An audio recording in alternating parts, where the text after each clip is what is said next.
Hola chicos, ¿cómo están?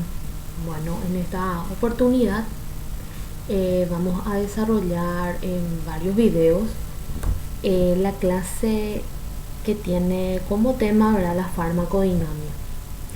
Bueno, en este primer video vamos a estar hablando un poquito de las generalidades y vamos a ir adentrándonos un poco en el tema. Bueno, vamos a observar en este momento esta imagen, ¿sí?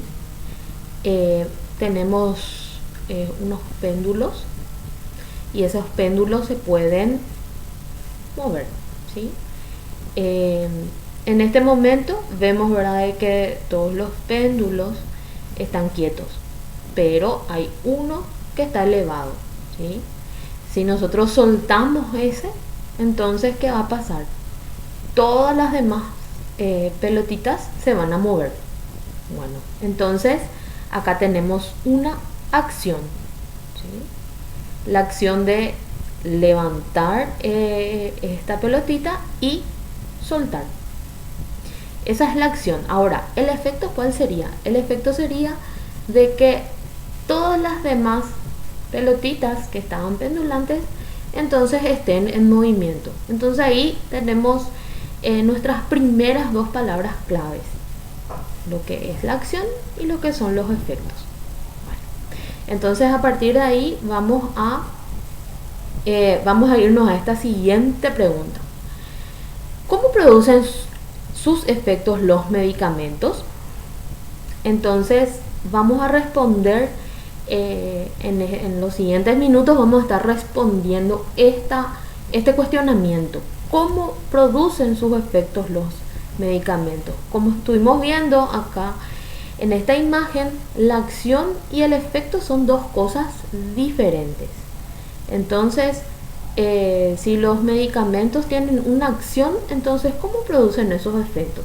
Vamos a estar respondiendo eso. Entonces, dentro de lo que es la farmacodinamia, entonces vamos a estar estudiando los efectos bioquímicos y fisiológicos de los fármacos y también los mecanismos de acción. Entonces se va a tratar de las acciones y de los efectos de las drogas sobre el organismo animal. Entonces esto es muy importante entonces tener en mente, incorporar el concepto de farmacodinamia. Cuando hablamos de farmacodinamia, entonces vamos a estar hablando de la acción y de los efectos de las drogas sobre el organismo animal.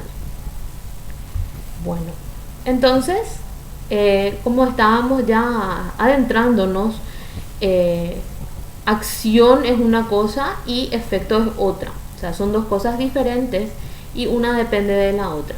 Bueno, entonces, cuando nosotros hablamos de acción de un fármaco, decimos que es el proceso que induce un cambio en alguna función fisiológica preexistente o proceso bioquímico del organismo vivo.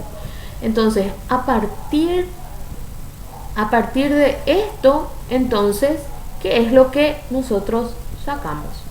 Sacamos que una célula que normalmente tiene su función fisiológica normal, entonces puede ser el sitio de acción de un fármaco. Entonces ese fármaco va a ir a actuar sobre las funciones de esa célula y ahí va a tener el efecto o de aumentar en alguna propiedad o en disminuir, y en eso se va a ver, eso sería ya el efecto entonces del fármaco. Entonces, la acción de un fármaco va a estar ejercida por el propio fármaco o por su metabolito. Ya habíamos hablado en farmacocinética el concepto de metabolito. Entonces, ¿quién es el que va a ir a ejercer la acción dentro del sitio de acción, dentro del órgano diana? Es entonces el propio fármaco o su metabolito activo. Eso se va a ver traducido en estímulos o inhibiciones de las funciones celulares existentes, y siempre se va a trabajar, las acciones van a tener entonces efectos dentro de lo que es la propia funcionalidad de la célula. O sea que un fármaco no va a crear nuevas funciones dentro del organismo. Eso es algo que tenemos que tener muy en cuenta. Bueno, entonces el efecto o respuesta a una droga va a ser el cambio o la manifestación provocada como consecuencia de la acción. Entonces nosotros tenemos dentro de la célula, vamos a tener un sitio en donde el fármaco va a ir a unirse, y ahí se va a desencadenar una reacción bioquímica o un cambio, y eso se va a ver traducido entonces a un efecto. Ese efecto o respuesta va a ser ya el cambio, ya resultado de la acción. Y algo muy interesante de esto es de que el efecto es lo que nosotros podemos ver, podemos apreciar y podemos cuantificar. Entonces, en este caso, tenemos un ejemplo. Nosotros tenemos acá un fármaco, un grupo de fármacos que es denominado AINES, son los antiinflamatorios no esteroidales, ¿sí? Bueno, este grupo de antiinflamatorios no esteroidales tienen generalmente las propiedades de ser antifebriles, analgésicos y antiinflamatorios, ¿sí? Si nosotros tenemos un paciente, en este caso un canino, que nosotros le tomamos, cuantificamos, ¿verdad?, la temperatura, y vemos que tenía un síndrome febril, ¿sí? Está decaído, tiene una temperatura muy elevada, a lo mejor tiene alrededor de 40 grados, ¿sí? Vemos que tiene un decaimiento general, entonces nosotros queremos restablecer la temperatura a la temperatura normal. Entonces nosotros aplicamos entonces un representante de los AINES, y luego, después de que estos AINES realizan, ¿verdad?, la acción, que después vamos a ir hablando, entonces un tiempo después, entonces ya podemos ver ya el efecto. El efecto es cuantificable en este paciente. ¿Por qué? Porque si nosotros después de un tiempo medimos de nuevo la temperatura, vamos a ver de que la temperatura ya está restablecida, es de nuevo, está en 38,5, el estado general ya está recuperado, el semblante ya es óptimo, el estado general. Entonces nosotros la acción que ejerció este AINES no vimos, ¿sí? Nosotros no podemos ver las acciones. ¿Qué es lo que nosotros podemos ver y cuantificar? Son los efectos en el animal. Bueno, seguimos entonces.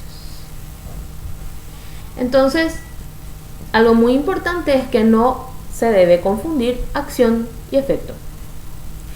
El último, o sea, el efecto, es consecuencia de la acción y corresponde a un conocimiento descriptivo del fenómeno a partir del cual se deduce la acción de la droga. Como estábamos diciendo, lo que se puede ver, se puede apreciar y se puede cuantificar es el efecto. Bueno, y otra cosa que también tenemos que tener en cuenta es el concepto de órgano efector, que es aquel lugar blanco donde se desencadena la acción y el efecto del fármaco. O sea, es donde se va a interactuar entonces la droga con su receptor. Después vamos a ver el concepto de receptor. Bueno, después, cuando se da esa interacción, entonces vamos a tener los tipos de acción farmacológica. Los tipos de acción farmacológica, estábamos hace rato diciendo que una vez que un fármaco interactúa con su sitio de acción, con su órgano efector, entonces se va a ver modificada una función celular, ¿sí?, o un proceso. Entonces, resultado de eso, entonces tenemos tipos de acción farmacológica. Y ahí podemos ver entonces de que la función de la célula puede estar entonces, o del órgano del tejido, puede estar estimulado, puede estar deprimido, se puede también a lo mejor en algunos casos una otra acción es la de irritación. Generalmente la acción de irritación muchas veces se utiliza en caso de acciones locales en donde hay algunas lesiones cronificadas, entonces eso se necesita reavivar para poder tratar como una afección nueva. También tenemos la acción farmacológica de reemplazo cuando nosotros tenemos un órgano que normalmente tiene como funcionalidad, ¿verdad?, la producción de algún tipo de hormonas. Entonces no tiene a lo mejor la funcionalidad como para poder dar al organismo lo que está necesitando. Entonces se reemplaza y entonces se completa con algún tipo de producción de hormonas, por ejemplo la insulina, ¿sí? Eso es entonces una acción farmacológica de reemplazo. Si hay un déficit entonces de insulina, entonces se la administra entonces exógena. Y tenemos también la acción quimioterápica, o en este caso dice antiinfecciosa, en donde, ¿qué es lo que hace el fármaco? El fármaco lo que hace es ir a ejercer su acción sobre una bacteria, sobre un parásito, y entonces, o alguna célula tumoral, ¿sí? Por eso es también se suele decir antiinfecciosa o quimioterápica. Y en este caso entonces ejerce su acción sobre o la bacteria o el parásito o la célula tumoral. Entonces, ¿qué es lo que hace? Lo que hace es actúa sobre ese organismo que es externo, que está ejerciendo una patología dentro del organismo, y llega a matar a la bacteria o al parásito, pero sin desarrollar algún daño al hospedador. Bueno, entonces esos son los tipos de acción farmacológica que tenemos. Bueno, lo siguiente que tenemos que mencionar es cómo actúan los fármacos, ¿sí? Porque vamos a tener algunos fármacos que van a actuar de manera local, ¿sí? Si es que son aplicados localmente. Otros en donde tienen una acción general. ¿Por qué? Porque son depositados, ¿verdad?, en la circulación sistémica, entonces tienen un efecto general porque viaja por todo el organismo. Y también hay algunos fármacos que van a tener también una acción indirecta, ¿sí? Bueno, entonces podemos clasificar en dos grandes grupos de acuerdo a si es que tiene o no tiene interacción con un receptor. Entonces nos vamos a guiar a partir de esa clasificación, si tiene o no tiene interacción con un receptor. Entonces ahí tenemos las drogas de acción específica o mediada por receptores, y el otro gran grupo de drogas de acción no específicas o no mediadas por receptores, ¿sí? Bueno, primero vamos a hablar primero de las drogas de acción específica. Bueno, y entonces empezamos a hablar entonces y vamos a definir de lo que son los receptores. Los fármacos que actúan de esta manera, de manera específica, actúan justamente interactuando con unas estructuras especializadas que le denominamos receptores, y esa interacción es de un modo bastante preciso. Entonces yo sé que este concepto ustedes ya lo conocen a lo mejor de qué son los receptores celulares, pero vamos a refrescar un poco la mente. Los receptores celulares son sitios diana o blanco de fármacos en este caso, ¿sí? Pero constituyen estructuras especializadas que se localizan en diferentes sitios. Pueden estar en la membrana celular, pueden estar en el citoplasma o pueden estar en el núcleo. O sea, son componentes celulares, ¿sí? Ahora, de acuerdo a si es que está en la membrana, en el citoplasma o en el núcleo, entonces tienen localizaciones que los fármacos van a tener una especificidad hacia ellos. O sea, si es que de acuerdo a la estructura química. Por ejemplo, nosotros sabemos que si un fármaco es hidrosoluble, ¿sí? Si tiene una hidrosolubilidad, entonces no va a poder atravesar la membrana, ¿sí? Por ejemplo, una proteína no va a poder atravesar directamente toda la membrana celular. Entonces, sus receptores probablemente van a estar situados en la membrana celular. Ahora, si nosotros tenemos pequeños aminoácidos o algunos lípidos, algunas estructuras esteroides, por ejemplo, entonces van a tener ya mayor liposolubilidad, van a poder atravesar completamente la membrana. Entonces sus receptores probablemente estén situados o en el citoplasma o en el núcleo. Bueno, le vamos a conocer un poquitito al receptor, a estos receptores, a estas estructuras. Entonces vamos a ir mirando. Esto sería el receptor. Esto sería el receptor y esto que vemos acá, a la molécula que va a venir a interactuar con el receptor le vamos a llamar sustrato, ¿sí? De manera general. Entonces vamos a ver primero las partes de nuestro receptor. Vamos a ver de que nuestro receptor va a tener un sitio activo que va a ser el lugar en donde va a interactuar de manera precisa con nuestro sustrato, y esto va a llevar a un cambio que probablemente sea la acción y después llegue al efecto, ¿sí?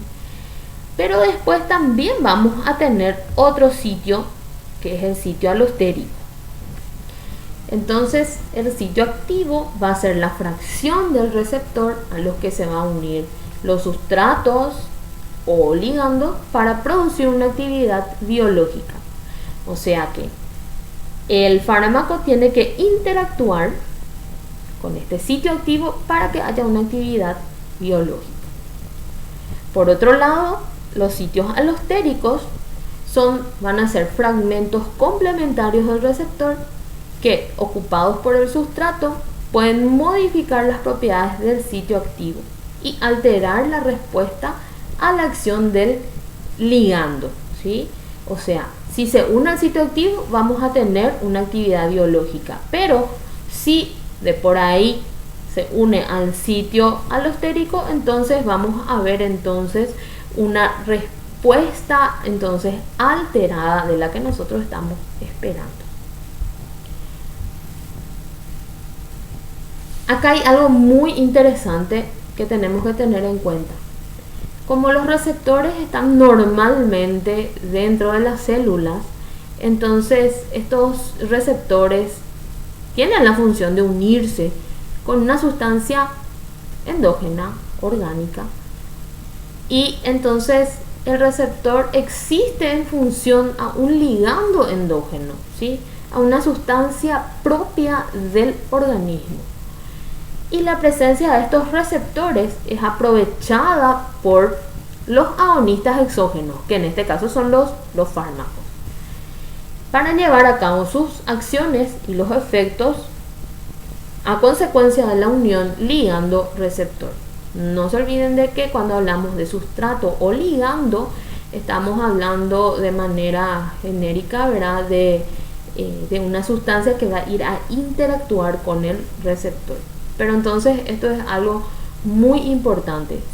Si hay un receptor dentro de una célula, es porque hay una sustancia endógena propia del organismo que va a ir que interactúa con ese receptor. Y resultado de eso, entonces hay entonces un efecto. En este caso, nosotros vamos, el fármaco va a utilizar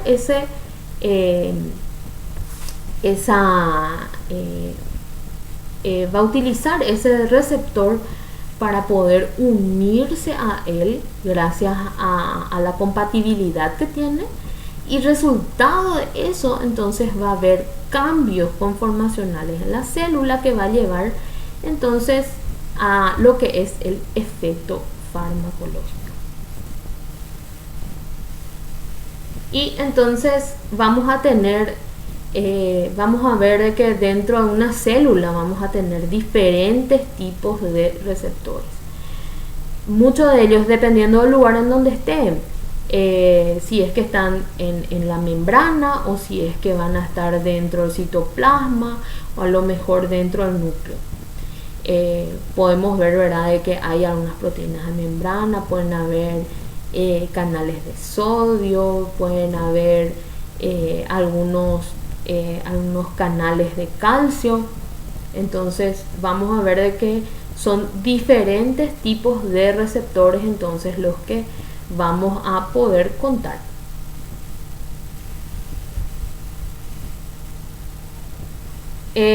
Otras cosas más que también tenemos que tener en cuenta es de que el efector es la fracción del receptor que va a originar y va a propagar la señal reguladora de la función en la célula diana, ¿sí? Como dijimos que había un sitio activo, entonces también vamos a tener una zona que va a ser efectora.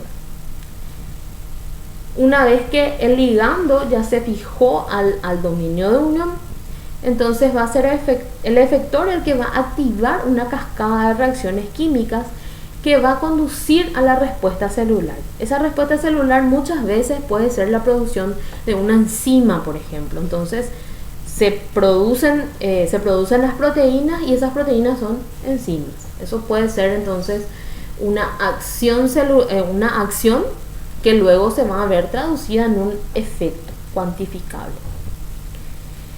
La acción del efector puede ser directa o indirecta, y esta última, esta acción indirecta, puede ser por liberación de una molécula reguladora intracelular o segundo mensajero, como les dije en el caso de proteínas de membrana que necesitan activación de segundo mensajero.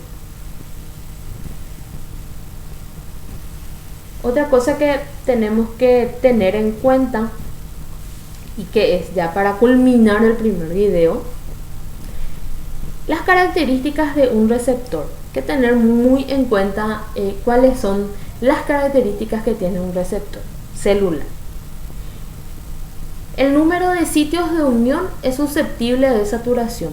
¿Por qué esto? Porque normalmente estábamos diciendo que los receptores están normalmente dentro de una célula y están en función a una sustancia que es orgánica. Entonces no necesita haber infinidad de receptores, o sea, hay un número limitado y entonces se puede saturar.